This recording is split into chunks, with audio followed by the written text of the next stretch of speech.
Alright, hello once again, Jeff Scott of Rankin Technical College, and I've been doing a series of video presentations for the Rankin Technical College AWD1100 C# programming class.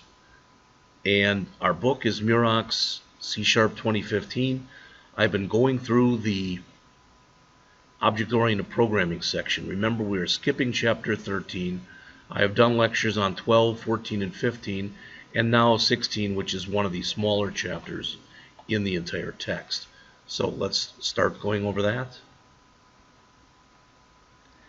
As you can see, there are only 17 PowerPoints here, and the title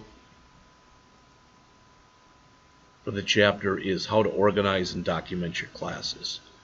We want to be able to apply or add XML documentation to classes, create and use class libraries. This is one place I think this book falls short, because class libraries can be, if you're working on big enough projects, an unbelievably important concept, but it's only given a couple pages in here. For knowledge objectives, describe 2 ways you can code 2 or more classes in a single file, describe benefits of creating and using a class library, describe the use of namespaces, describe the use of partial classes. So, it is totally legit. You can have in the same file 2 classes coded right after one another.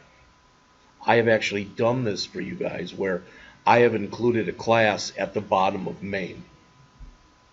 Alright, inside of another, not inside, but another class.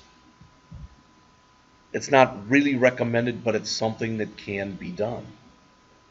Alright. You can also have a class within another class.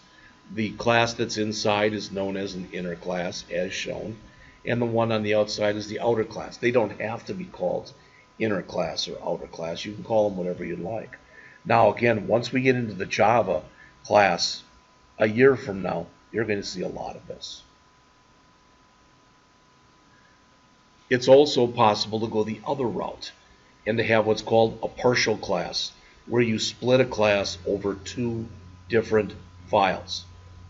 Why might you do that? Maybe, as an example, maybe you decide that you have so many properties that you want the properties in one file and the methods in another file. That's just the first thing that came to mind.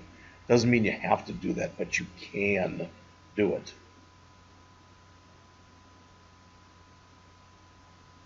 Alright, so you'll see how it says public partial class form 1 inherits from form, and partial class form 1.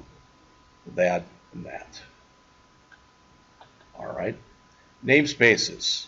The namespace is pretty much the name of your project. I think you all know that.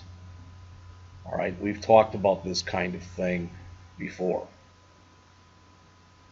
Notice in this example you've got a namespace within a namespace. Alright, so you've got nested namespaces. There's other ways it can be done, as shown right here. Okay?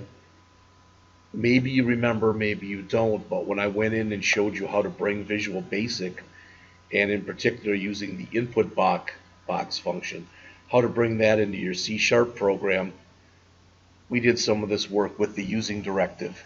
We brought in another namespace. So we had using Microsoft.VisualBasic for our example. Okay? Switching gears a little bit, when you are writing code, it's not letting me out of here.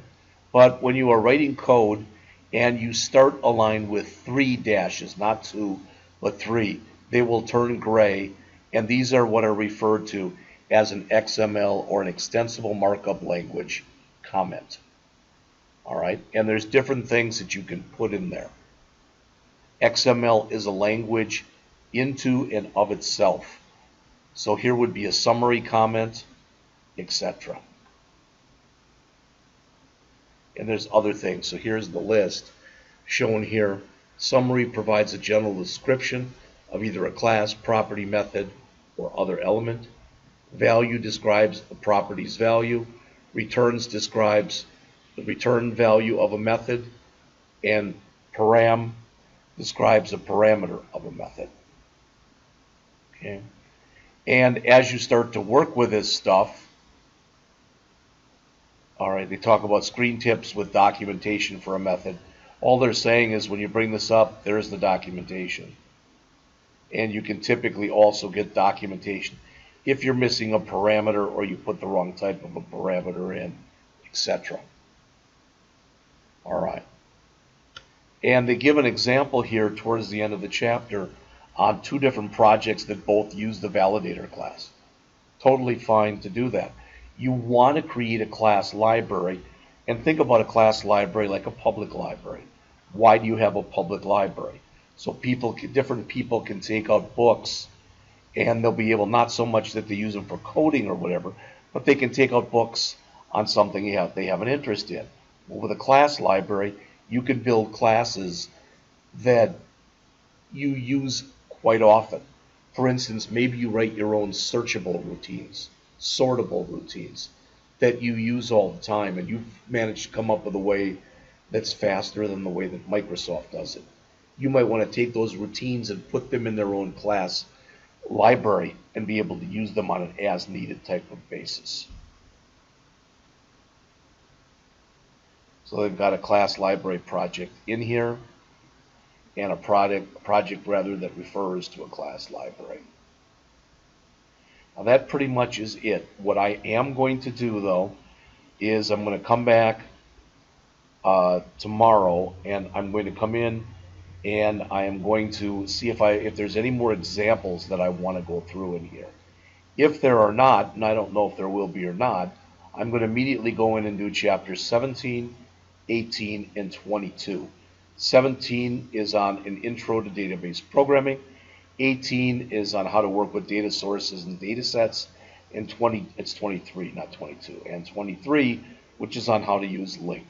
And I'll be back with that tomorrow.